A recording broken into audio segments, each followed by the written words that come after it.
PD0212, com check. DPS, go. Inco, go. PUS, go. Surgeon, go. Booster, go. Copy that. We have a go from you guys. This is Talking Sound. Welcome to the podcast, the power of podcasting and networking and marketing.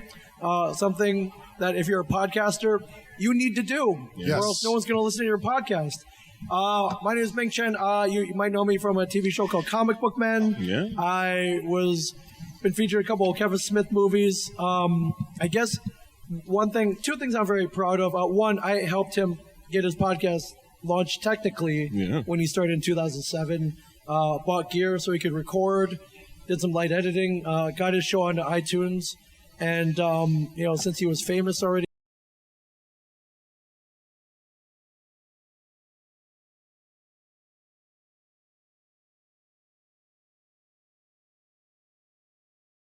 I kind of consider myself like a Houston podcaster. So yeah, for sure. We'll go to my left here. Oh, okay. Chris Jordan. I am the host of Curious Realm, as well as a Talking Sound podcast, and owner of the HC Universal Network out of Austin. We'll go to my immediate right here. I am Jared McClelland. I am on a podcast here local in Houston called Hi Hungry, I'm Dad. I have had several podcasts, but that is the only one that is actually running as of right now.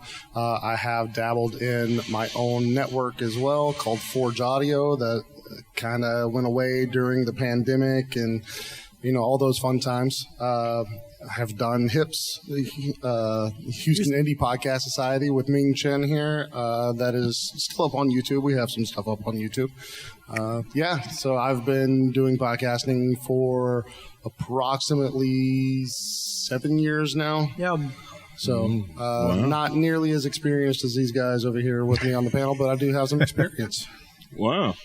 I'm Trey Lawson, otherwise known as Trey the Producer. I am the owner and chief creative officer of Always Press Record. APR TV is the streaming network that I kind of run, and we have 90 different pods that I executive produce. So that's what I do. Right on. And we've been joined by one of Albuquerque's hottest and longest running podcasters, Chris Burnett, awesome. Tendering Minimum. Do you want to jump up? Mm-hmm. You sure? Okay. Okay, you're gonna sit there and heckle us it's like you got that ain't Tell us right what we at said all, wrong. Man. You're totally off base on that. So, so the first part of this panel, this podcast, I guess, is all about networking. Yes. I don't know how you guys use podcast and network, if at all. I learned the power of podcasting as a networking tool after I started I run a trio of studios in New Jersey called the Shared Universe, and what I've done is I've built 3 recording studios, and they're just for podcasting. We don't do music, we don't cut tracks. I wanted it focused solely on podcasting. I realized that podcasting was something that everybody could do, rather than say, recording studio. You need talent, a band. Yeah. You need, to sing, a lot of logistics. I'm like, all right, that's fun and all, but I can't do any of that. Yeah. I don't have a band, but I can talk, and so can everybody else. So I love that it was for everybody. After we started our studio, though, I noticed our podcasters, they would bring in guests at first, people they knew, people that they were comfortable with, but then they were reaching out to people in their field that they hadn't met before. Maybe somebody that did something that they admired, and they wanted to talk to them, and they wanted to learn from them. In the old days, before podcasting, you would cold call these people. It's like, hey, can we have lunch? I like what you do. Maybe we can share ideas. And that person would be like, who is this guy? Is he trying to steal my clients? No, I'm not having lunch with you. I don't even know you. Click. But that has shifted now to, hi, I have a podcast. Will you come be a guest? I like what you do. I want to hear your story. Almost 100% of the time, they would say yes. One, because podcasting is awesome. It's cool, but they knew they would get 45 minutes to an hour to talk about what they do, promote themselves, and cross over their audiences with this other podcast. And I was like, wow, what a great networking tool. So to everybody coming in or anybody that wants to come in, I'm like, this is a very, very powerful networking tool. And yes, most definitely. I would completely agree with you. I do have a question for you, though, about Shared Universe. Yes. When are you coming to Houston with a studio? I'm working on it. It's one of those, in Clerks, it's all about Dante not taking any action. And say, basically shit or get off the pot is the main message of Clerks. I need to do that. All I need is, I'm on the lookout just for a 300 square foot space. I got all the gear. I know people who help me get like the business, the paperwork done. And then what I like now is time and money, as does everybody else. All? But if I follow the Kevin Smith rule of thumb, he's like, just effing do it. Yeah. Just effing do it. Figure it out. You'll figure it out later. And this is from a guy who took out 10 credit cards and made a black and white movie with a lot of bad language in it that shouldn't have got as big as it did, and it did, because he believed in it. So I'm working on it because just what I figured where our studios are, it's suburban New Jersey. We're an hour away from New York, but it's not a large city. And if it can work there, it can definitely work here. So it could definitely and speaking of networking, I've met all the Houston podcasters. And through Comicpalooza mainly, and I know we know other guys like OZL. He's one of the master networkers around here. Yeah. And Pod Houston is pretty big it's here. Whether you're a podcaster or you're a business owner with a podcast, it's a huge network out here. So long story short, I'm working on it, man. Good. I hope to see that in the near future. Because, I think there's definitely some studios out here, but I think a shared universe would have its piece of the pie here in Houston as well. Yeah, most definitely. For sure. And, once we do open, we'll network with the other studios as well. Yeah, of course. Yeah, it's, I like what we do, I like this kind of con industry. It's a lot of competition. So you'll hear stories about people like stealing clients and a lot of drama, if you can believe it. Yeah. But I feel in podcasting, there's inter-podcast drama within like maybe hosts and like that. But I feel like we love sharing ideas. We love helping each other out. We love like, hey, what board is that? Or what mics are you using? You sound really good. Or what are you editing with? Or how did you make that audiogram? Like everyone's very open. Like no one's ever like, no, I'm not showing you that. Go do your own work. Yeah. We all there's know. not nearly as much gatekeeping. No, and it would be asinine to do so. Right. I think most of us do not have audio engineering backgrounds. Did not go to school for this. We didn't go to radio school to learn how to broadcast. We did it all ourselves, and thus we made a lot of mistakes. We bought maybe a lot of gear that didn't work out for us and would advise people to not use, and we don't want the other people to make that same mistake. We want them to have a good time doing this and not suffer like we did. Yeah. And thus we're very, very, very open with sharing our information for sure. Right. Yeah. And thus I think that podcasting that we've created a climate, an environment, which just very welcoming. I think we're all geeks, right? So we remember what it was like to be very isolated, looked down upon, not very cool. So we're all about welcoming people, and I pass that philosophy on to all the other podcasts that come in.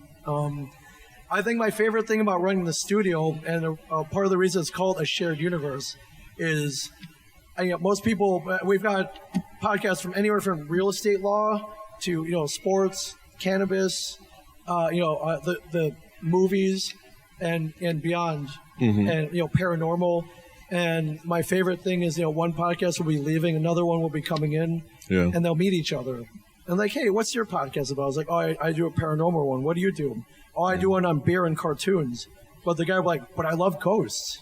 Yeah. I have a secret passion for ghosts. Oh, really? Well, why don't you come on my show next week?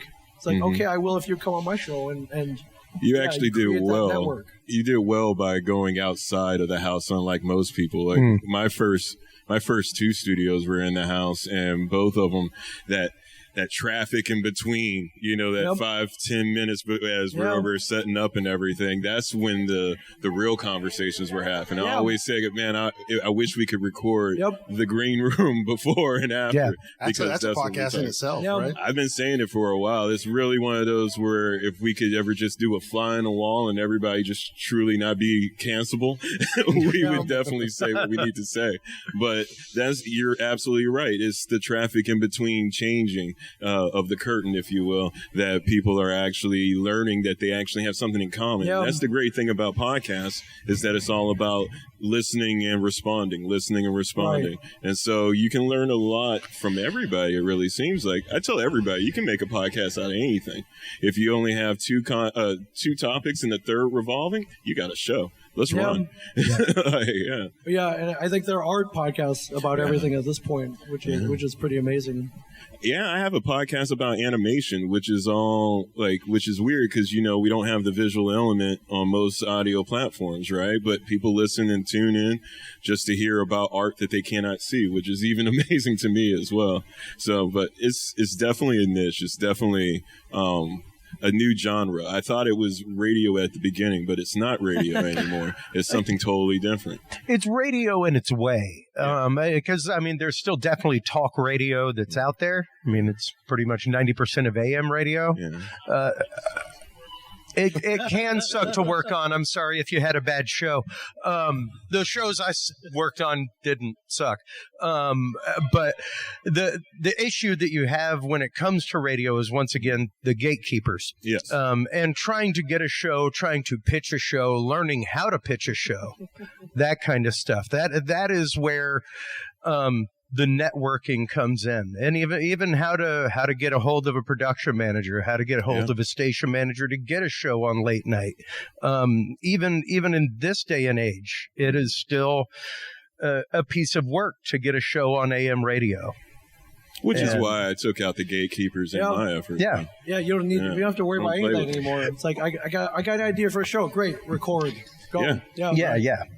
And at the same token, it does lend itself to an interesting conglomerate of people coming together when it comes to shows, and even competing shows.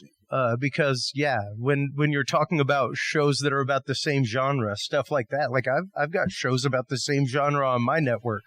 I know numerous networks that don't do that. Like, nope, we've already got a show like that. It's like, but okay. Yeah, I never agree with that. We got a lot of people come in and it's like, I want to do a sports podcast. Aren't there a million of them out there? I'm like, yeah, but how many are hosted by you? Yeah. How many have your voice and opinions behind them? You have a special opinion. You have your own unique outlook on a certain topic. Yeah. And your opinion might really hit home with somebody else that doesn't necessarily agree with the other show. No. So it's everybody's looking for affirmation to some degree. So you might be that affirmation for somebody else. Yeah. And I love this Comicpalooza podcast program in particular. So I first started coming here 9 years ago. I stepped foot in the George R. Brown around about this time exactly 9 years ago. Mm-hmm. And I remember walking, I think, through like Hall C or Hall D, and the first thing I saw was a bunch of dudes podcasting. Yeah. I can't remember which, might have been Carrie's Metal Geeks, and they were interviewing Lou Ferrigno. And I was like, holy crap, this is cool. And there were several, I think at the time, the podcast pavilion or wherever the tables set were right up front. And up until that point, the only podcast that I knew back home was pretty much Kevin. Yeah. I didn't know any other local podcasters. There were no like meetups or networking or anything like that. No Facebook groups. And so we met other podcasters here, and I was like, well, it felt great. And then so I met all of them that we guested on a couple of them. And then they're like, hey, you two we're doing a 101 podcast. You guys want to jump on it? I thought it was gonna be like four people. We got in the room. They had to add an extra table. There were 13 of us there at the Podcasting 101. Huge crowd. And I think we met some of the people in the audience later, like in later years. Like, oh, yeah, we were at that panel. We started our own show. We're like, really? Like, yeah, it worked out. So... it's a lasting impression. Like podcasting right now is like how they used to write letters back in the Mayflower and say days where like they will eventually watch our content, listen to our content, and kind of pick apart how we're living today. And so it is kind of like a time capsule type of moment in this genre of media. Yeah, and I love how this has grown from 2014 to this, two like really cool looking stages. Yep. Podcasting like the whole time. It's been pretty amazing. I think I just mentioned to you, like I think this should be at every Comic-Con. Yeah. Something like this. and it's not. And my dream scenario is, if you go down the floor, you have Artist Alley, a whole row of artists. Why is there not a podcast alley? There's enough of them. Sure. Yeah, there should be a enough of podcast them. alley. Hey, charge them for the table, but or maybe give them a discount because they're going to promote the con. They're going to talk about it before. They're going to podcast at the convention, and they're going to talk about everything that happened after. Yeah, absolutely. And that's like such a great marketing tool for the convention. Yeah. And and I think once that gets going, it should be expanded to the point where all the celebrity guests at the convention, they will all want to come down and sit down for 5 minutes with each of the podcasts there. Like, not be required to go, but want to. Yeah. Because they're promoting maybe an independent project they're working on. They probably have their own podcast that they want to promote. And, logistically, it might take a little while to get off the ground. But that's the future I envision, and I hope to be right in the middle of it. I can see that. There's enough of them. And you mentioned earlier, most people come into the game and they're not audio engineers. Yeah. They're really learning and trying to figure it out as they go along, like I did many years ago. And what you're saying is absolutely right. There's a marketing aspect that there's a curve that we've all had to learn on how to make people turn into like unique names. Like, you know what I mean? Like every single podcast has a name where you go, really? That's the one you chose.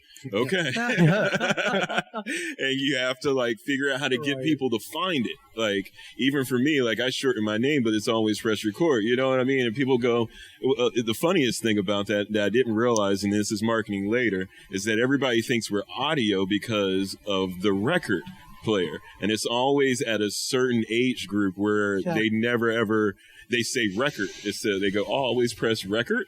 And then it's like, oh, no, not vinyl. Does that happen? That happens all the time. It happens all the time. Okay. And then like the young kids is always press record because they're used to YouTube. They're used to the whole movement. Right. You know what I mean? But like, it's things like that where even my name, we had to shorten it a bit because it's hard to find. It's hard to translate. But that's part of the marketing that you learn as you go through.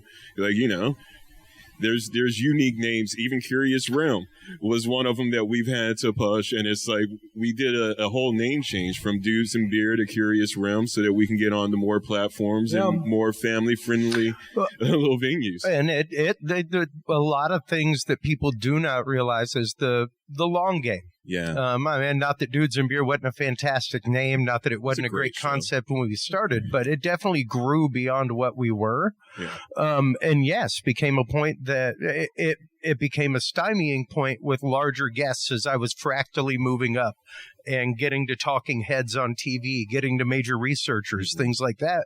There were a few that once I changed names and they came on, were very honest with the fact that their handlers did not want them on a show called Dudes and Beer, despite the other guests that I'd had who were world famous in their industry, things like that. And then it even became a point that I couldn't boost an ad on Facebook because beer was in my title, not Michelob, not like Dudes and Michelob. Like I see ads for Remy Martin, but I could not boost an ad for my own show anymore on social media because of rules that exist. And that's something that you need to think about if you're trying to grow a brand, if you're trying to bring a brand to a larger audience. And even the fact of Dudes being in my title. Awesome. I just scooted out half the people who don't understand that's just a general term. It's not a general term. It was interesting to see that, even with my marketing background, because Dudes and Beer did amazingly well from the beginning. We were asked to go out to tons of stuff that was specific to the name. And as we grew, it was something that we kind of had to spin and change. My favorite note about that whole thing is that episode 300, when we did the name change, we set him on fire for the thumbnail. Yeah. So it worked out well. That was classy. I've been very fortunate as of right now. I haven't had to change names for any show. I know that there is a lot of marketing to go into that specifically whenever you're changing name, because whenever somebody's looking for your show specifically and they're like, oh, I'm so used to it being Dudes and Beer. Yeah. All of a sudden, it's not on my feed anymore. Well, you need to get out to your audience and say, hey, by the way, Yeah. that's why, like, a lot of times if you are going to go through a name change, you have to, several episodes ahead of time, remind them, hey, this is going to be changing. This is going to be changing. Every episode for 9 months before the name change. Yeah. Every episode I mentioned that we were changing names for 9 months, and we lost very little listenership and actively gained. It's really good. And within a couple months, because of that, our social media numbers went up, all kinds of stuff, because we were much more focused and on brand. And having people, even sitting back, talking with other hosts, talking with people like Todd Cochran from Blueberry Podcasting, that kind of stuff. It was really great mentorship when it came time to relaunch and rebrand everything. Did you learn that from your time working with InfoWars? What's that? Just like how branding and marketing, or is it just... Probably the most integral thing that I learned from that is that you move your audience. Right. Period. Know your audience. It doesn't matter what platform you're on. Mm-hmm. They will follow you. If you don't have your own website, you're a fool. Yeah. Yeah. Because, even as of 4 years ago, when the rules changed for YouTube monetization, if you do not hit the benchmarks of monetization by the point of monetization, their 6-month, 9-month point, their 10,000 views, any of your content can be deprecated. You will wake up one morning, they'll be like, sorry, you're a waste of server space and bandwidth. No more money for you. No, not even money. You never hit the point of monetization, which means they can't get money off ads. So your content is gone. Great that you used a free platform. But that's happening more and more. And we've started seeing it happen on numerous platforms where things were free and are moving to the point of no longer being free, because free is not a sustainable model. No. And that's something to be considered. To say, if you want to do a show and just do 10 episodes, something like that, see what it is, feel free, put it out there. But if you're looking at something that you intend to make a going effort, if you're looking at something to do for your business, like we were saying earlier, it really is one of the best networking tools for businesses out there. To set you can promote literally everything. Well, absolutely. And you're actively setting yourself up as an expert in your field to begin with. Right. And to not have that branded on your own platform can be rough and really obscure things a lot. Well, you're asking a lot from the audience a lot of times. So, like, if you start off with one destination that's never that's never changing, it's easier to get people back. Like, when you're over, like, this is where I'm at, this is where you can find me, this is where you can find me. Like, if everybody's using Apple Music to find you, to find your show, and you change, then it's like, oh, wow, why did y'all do that? Yeah. It's jarring, yeah. No, it really is drawing. And the thing for me is that when we started, everybody was coming with the YouTube dreams, right? Like, we all saw Ryan's Toys review where he made $10 million in that 1 year and was on the cover of Time magazine. So that's when a lot of people started calling me up all of a sudden and was like, hey, can you help me become a YouTube star? Because that's the thing. Yeah. But it's about putting out the content. If you put out the content in a very steady manner and you're consistent with it, then 1, it does make you the expert in the field. 2, you do grow your audience, and then you have like your own core audience that you can take anywhere. And that's really the goal, right? Is to take that core audience, take them wherever you need to go, and monetize as you can in a very, ethical manner. Yeah. What advice do you give folks on Shared Universe when it comes to, I guess, not only promoting their show and getting it out there, but as far as monetization, things like that, paths to monetization? Yeah. Well, first of all, I warn them, this is not a get-rich-quick scheme by any means. Absolutely. That, if it even happens at all, it's going to take a long time. You're going to have to create content, record shows that will build an audience. Yeah. First, I'm like, all right, you got to tell people you have new episodes that you have a show. So that goes into the marketing aspect. What are you using to tell people that you're out there? Social media, it's fast, it's free. Yeah. You can theoretically post as much as you want. So my analogy to them is like, listen, if you started your own small business, say a hardware store or ice cream shop, you can't just open it and like, all right, I'm open, everybody come. You know, you gotta advertise, you gotta tell people you're out there, and you know, the quickest, cheapest ways to do it through social media. So, you know, whatever their preferred platform is, hopefully all of them. Yeah. You know, I know a lot of people are kind of stuck on, you know, one or two, Facebook, Instagram, Twitter, TikTok, all very, you know, not hard, you know, pretty user friendly. You don't have to put in a ton of work, and you know, I'll help them out, you know, with graphics and marketing, and through, you know, I was lucky enough to be on a TV show, so I got a pretty decent social media following. So as a feature of our business, like I'll help you market. I'll tell people that you know your first few episodes are out there, but follow my lead. You know, look at how we do it. Instagram stories are a great way to just get that. Gary V, if any Gary V fans out there, he's always got to post 60 pieces of content a day, and which is why you need an editor if you don't know how to edit. Yeah, you know, with recording, you know, 1 hour episode, you can chop that up into, you know, maybe 10 clips. Sure.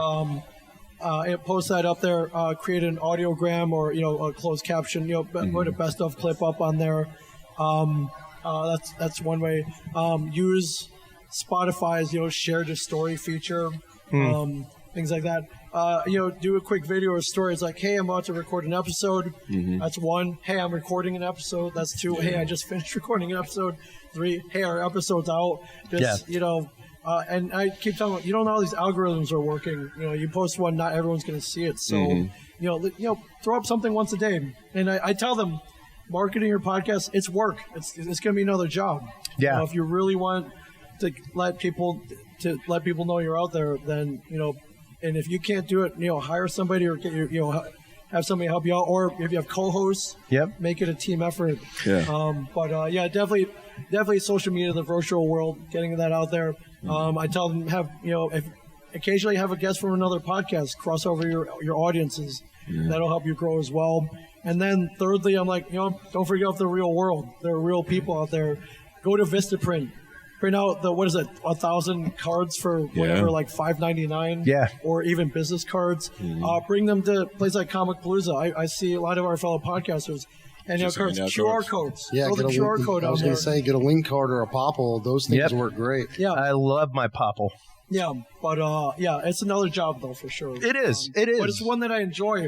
If you love creating that show, you're gonna also enjoy telling people, marketing it. I think that is probably, out of the years I've been doing this and helping people with my network, probably the biggest comment that I've had is, wow, this is actually a lot of work. Yeah. It's like, yes, it's much more than just sitting on a microphone for an hour. Like even my show, which is done live, has no editing involved whatsoever because it's based on a radio show. So radio show format, I don't recall ever editing anything except commercials out when I was on air. Yeah. So I don't have commercials typically. Yeah. It's one of those, there's a ton of work that goes into the back end of doing a show. Well, for the new podders, right? Like I always give them like eight episodes. It's going to take you 8 episodes, especially if you're doing multiple people. It's going to take you 8 episodes to figure out how not to talk over each other, how to actually carry on a conversation for 45 minutes that's actually interesting. A whole bunch of all those are eliminated. It takes about 8 shows for that to happen. Maybe even less is what I do as the timetable to get comfortable. Like, what would y'all say for new podders? Because we all deal with people who say, I want to do that. Like, what would y'all say is 5 to 10. I feel people find it within 5 to 10 episodes. They find their footing. You see the first 5. They're not quite sure of themselves, and then I see it. Yeah. Now one day they march in. It's like, all right, let's go. I'm ready. I'm like, wow. I love seeing that moment that switch kind of gets flipped after about 5 to 10 episodes. Yeah. That's what I say. I would say around that same time frame. Usually I would suggest people, hey, record 3 episodes and don't put it out. just see how it goes, see what you think about the show, and understand what you need to tweak. Yeah. Understand, like, hey, we keep stepping on each other's toes when we're trying to say something, and you'll naturally get those cues between each other whenever you've co-hosted for so long together that you kind of understand. And then whenever you get comfortable with doing it with your co-hosts, then you start being able to do it with other hosts, because we all have those same kind of connections to, somebody's getting ready to speak because they're leaning up to the mic, or you'll see these little social cues to understand somebody's about to say something. Yeah. So and then monetization is tough. Monetizing anything is tough. Yeah. I learned from the best, Kevin Smith. He's one of the guys who's figured out how to make money doing this. He's gotten a lot of money. Yeah, and him, he puts out a great show, first and foremost. Yeah. But he's able to sell advertising on those shows. But he's taking it a step further. We're like, hey, wait, I can do a live podcast every week at the Hollywood Improv. Yeah. Like, exactly. They'll give me an hour there where I can sell tickets to the live podcast. Then I post that episode up, sell ads on top of that. Yeah. And then I'll record some exclusive content at that live show and put that up and monetize that. Yeah, with Dudes and Beer, I actively went out to local breweries, bars, stuff like that. And it was like, I no different than whenever I had a band. It was, I'll have a piece of the bar while I'm on stage. Yeah. And I would bring 50, 60 people from Austin. And you've now got like 50, 60 of age drinkers in your establishment. So I tell people the quickest way, I tell people, one, if you're here to make money, it's going to be tough. Yeah. But if you concentrate on making a great show, the money might come later on. Yeah. Concentrate on the show first. Yep. Not the money first, because it's probably not going to happen. Well, yeah, and I think once again that is where a lot of people get disillusioned rapidly. Yeah. It is a numbers game, and it's one of those, like, if you want to chase squatty potty money, you can. Yeah. But you're going to need squatty potty numbers, right? And you're going to need to be able to show that. Whereas if you go to a local business, if you go to a family-owned business, something like that, and give them the pitch of, I've got a few thousand listeners that tune in every month. If you could put a $50 ad up on our website, it doesn't have to be like a $10,000 deal.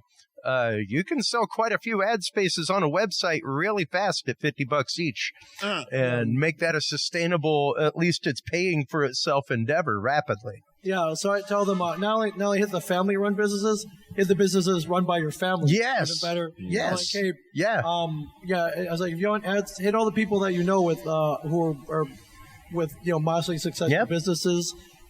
First and foremost, your friends and family less apt to turn you down, although they will. Like most people will be like, we'll say no. But I was like, hey, reach out to all the local businesses. Or what's your podcast about? Is your podcast about skiing or beer? Yes. Go to the brewery. And breweries, there are 100 of them at each city. They're all at each other's throats trying to get their word out there. And if you think that 2 cases of beer every other week doesn't start adding up when you're talking about things in your studio that are used to produce your show, I beg to differ. Because that was weird. Oddly enough, I've been getting a lot of free beer lately. Yeah, and I can't drink it all.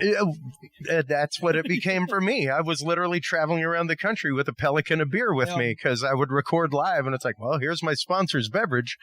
People would just crack up that I was actively traveling around with like an 18-pack of beer and a Pelican with me. I'll send you a case of off-air beer that we made.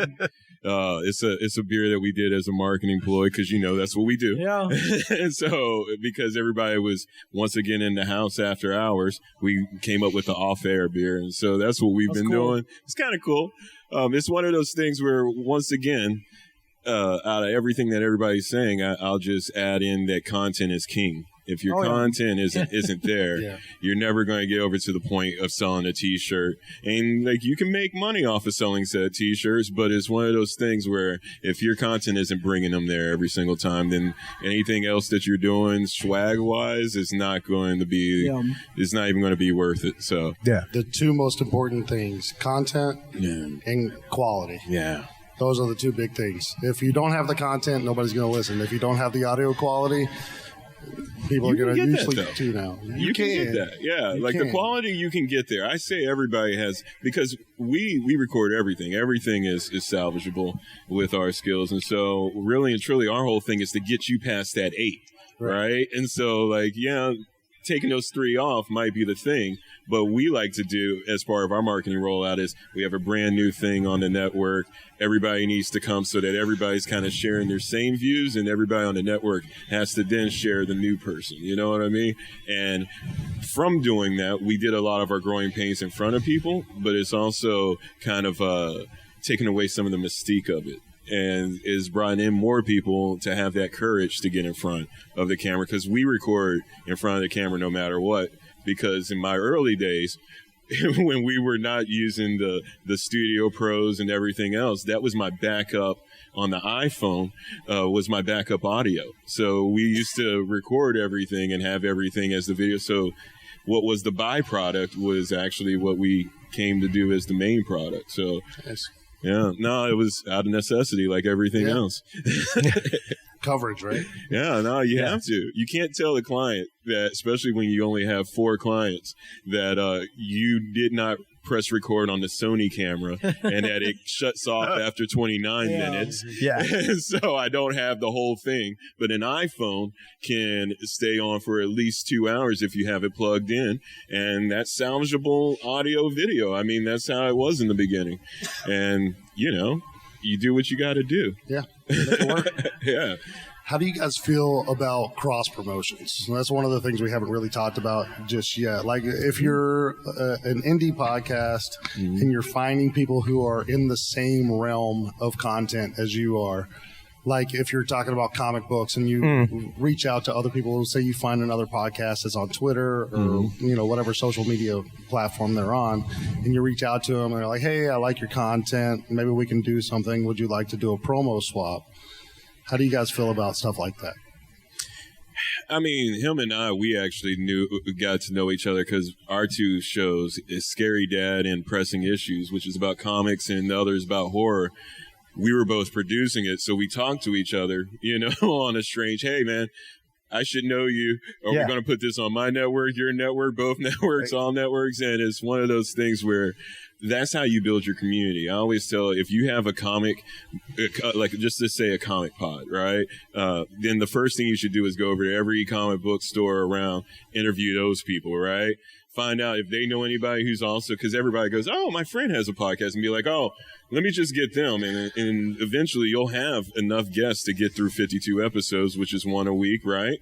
And you're really not even going to do that. You're probably only going to do 25, maybe, but you need to find those guests. How are you going to find those guests?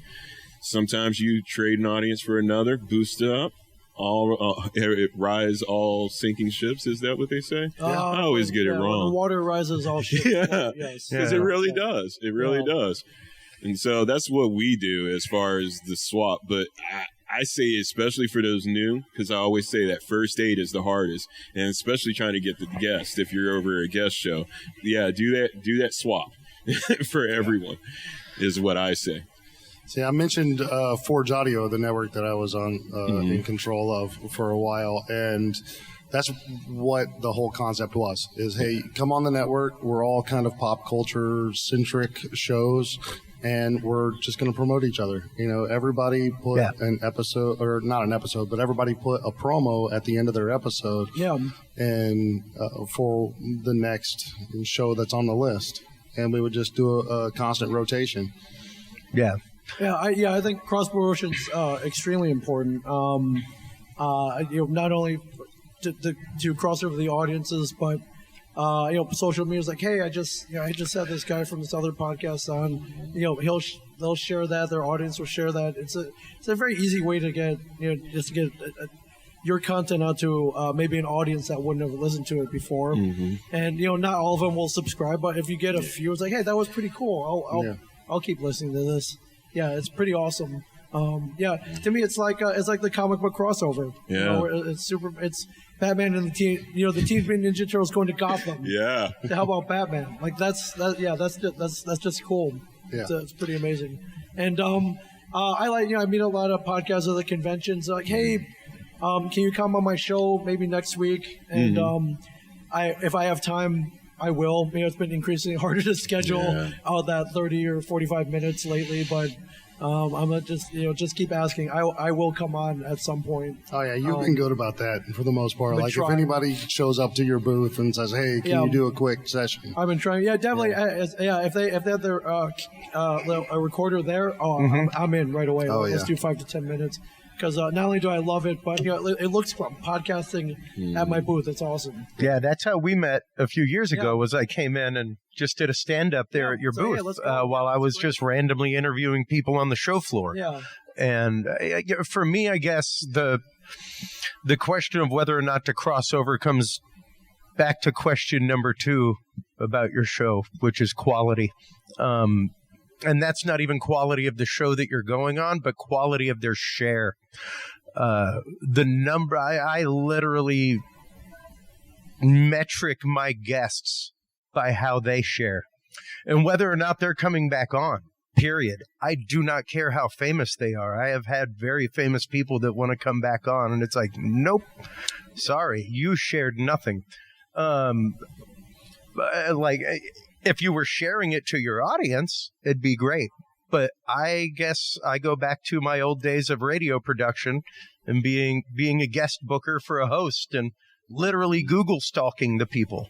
Yeah. If they come to me and want to do a cross promo, I start digging through social media metrics real fast. Yeah. Because if we aren't mutually sharing that to the same, I don't even care if it's the same size audience, it's with the same fervor.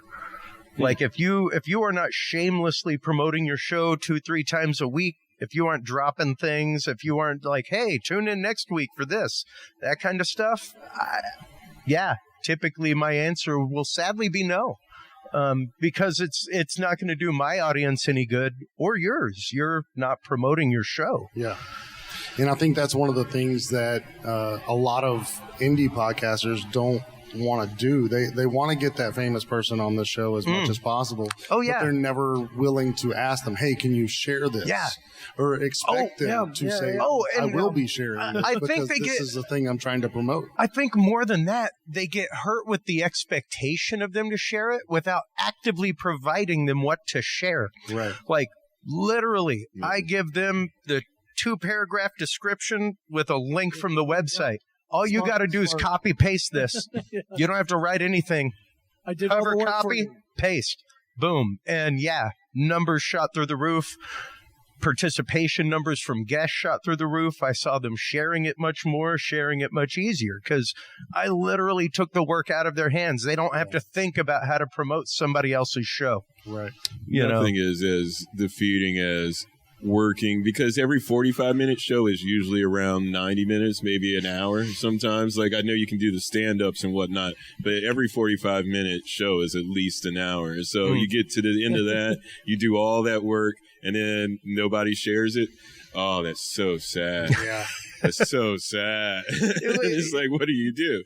But that's part of the game. And so...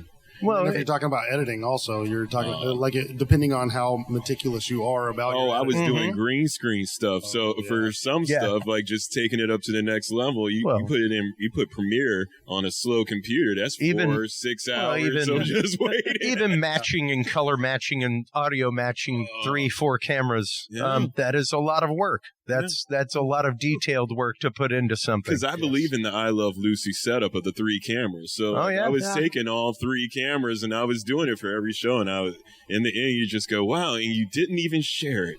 It's your own show. Yeah. Yeah. Well, and there have been people, I don't think I've ever, quote, kicked anybody off my network, but I've definitely been like, hey, literally all we ask is a hashtag. Not that hard. Not that hard. Hey, we got a new episode. Hashtag HC Universal Network. Like, I'm hoping you're hashtagging your show in the middle of that. But it is sad sometimes to see that, because some of that is platform specific. And you were mentioning earlier to make sure to get content for all of these. And there are specific, like, my wife's a Twitter magnate.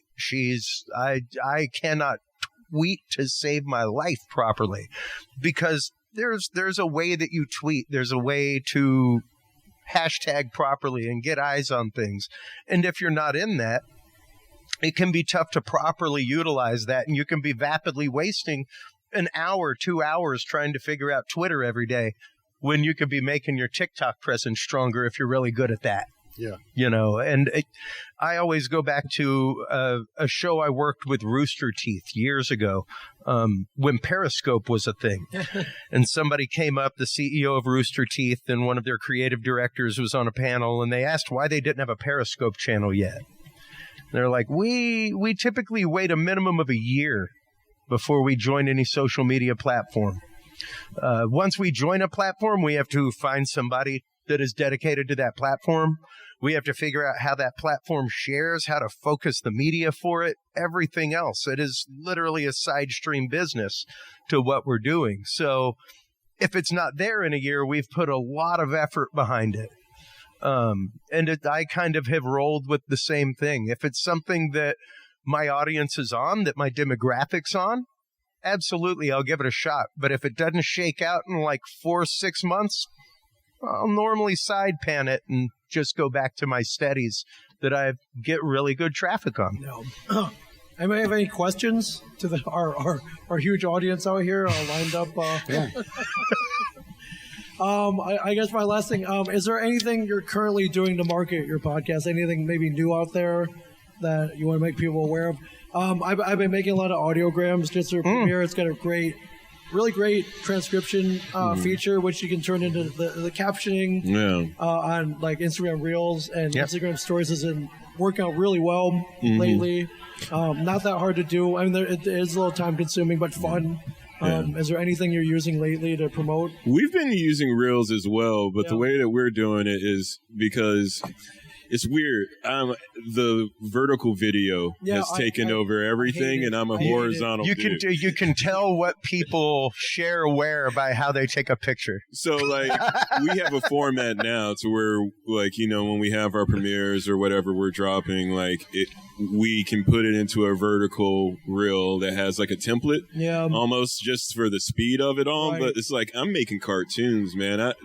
All these things just should not be within the dimensions of whatever phone anybody's using. Yeah, we live in a widescreen format. That's how we see. 2x6 format. But now I'm like this, and so I got to change my whole. And then, like, you see how because I noticed the simple things, right, of how they might just crop it to where there's two people and somebody's nose is in one end of the frame, and then you have a whole, like, I can't deal with that. And so, like, it takes me so much to reconfigure the film that we've already made. And so I just don't even, I'm horrible about it. Maybe it's an age thing or something like that, but like Instagram, Facebook, Twitter, all of them, they're all such a side, like just a side hustle for me, to where you should have somebody who only does that and only thinks about that. Because as far as me, I'm like, we're cutting up to do what? What are we doing? We already cut it to make it beautiful. Why are we making it to where it fits this limited form? But I mean, Reels is what it is, man. Everything's vertical now. Crossover. For now. For now. Yeah. TikTok, YouTube Shorts, Reels. They're like, I don't know how many podcasts I've found in bands and just movies and just content in general, just based off of TikTok, YouTube Shorts, and Reels. Yeah. Myself, I will bring it right back to what this panel is about. Hardcore networking. I have been actively going out and sponsoring shows that are in my genre, sponsoring conferences like MUFON and that kind of stuff that are on a national scale and literally put me in my show directly in front of my desired audience, where I can shake their hand and give them stickers and have them scan a QR code. Amazing. Well, thank you guys. I'm glad I met you guys. Same. Through Absolutely. Podcasting. It's the best kind of networking in my book. Absolutely. And, of course. May we continue to do this for a very long time here at Comicpalooza. thank you guys for being in the audience.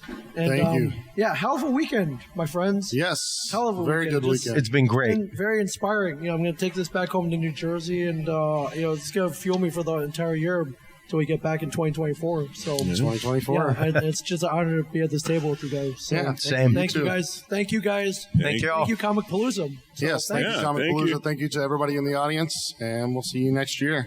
Yeah. See you next year. Hey, always. Thank you for tuning in to this episode of the Talking Sound Podcast. For more episodes, industry news, and information, visit us online at TalkingSoundPodcast.com. Subscribe to the Talking Sound Podcast on Amazon Audible, Spotify, Spreaker, SoundCloud, iTunes, or your favorite podcast service. Get the latest Talking Sound videos on Facebook, YouTube, Twitch, Reach TV, or your Roku or Amazon Fire device with the APR TV app. Talking Sound is a proud member of the HC Universal Network family of podcasts. For more great shows and content, subscribe to hcuniversalnetwork.com today. Until next time, watch those meters, gig safely, and keep reaching for 11. This is Talking Sound.